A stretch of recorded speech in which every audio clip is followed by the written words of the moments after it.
Kuna kijiji kinachoonekana usiku tu, na ukikaribishwa humo tayari umechelewa. Msafiri mmoja alikuwa akitembea peke yake kwenye barabara ndefu. Hakukuwa na signal, hakukuwa na taa, kulikuwa na ukimya ulioonekana kama unaishi. Masaa yalipita, miguu yake ilianza kulegea.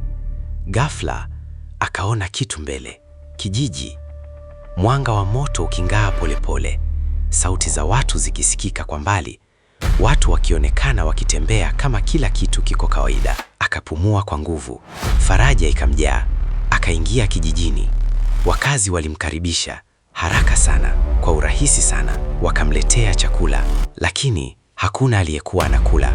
Wote walikuwa wanamtazama, wakitabasamu, tabasamu refu kupita kiasi, tulivu kupita kiasi. Akahisi kitu si sawa. Hakuna aliyemuuliza ametoka wapi, hakuna aliyemuuliza anaenda wapi. Ilikuwa kama tayari wanajua. Mwili wake ukasisimka kwa hofu. Akasimama, nadhani niende. Hakuna aliyemzuia, walibaki wakitabasamu tu. Akaanza kutembea kuondoka. Dakika chache baadaye akasimama, nyumba ile ile, watu wale wale, tabasamu lile lile. Mapigo ya moyo yakaanza kwenda kasi. Akajaribu njia nyingine, lakini tena akarudi pale pale, tena na tena na tena. Hapo ndipo aligundua kitu kibaya zaidi. Hakukuwa na watoto, hakukuwa na wanyama, hakukuwa hata na upepo, na zaidi ya yote hakukuwa na vivuli. Moyo wake ukazama. Polepole akaangalia nyuma. Kila mkazi wa kijiji sasa alikuwa akimtazama. Hawakupepesa macho, hawakusogea. Mzee mmoja akasogea karibu, karibu sana,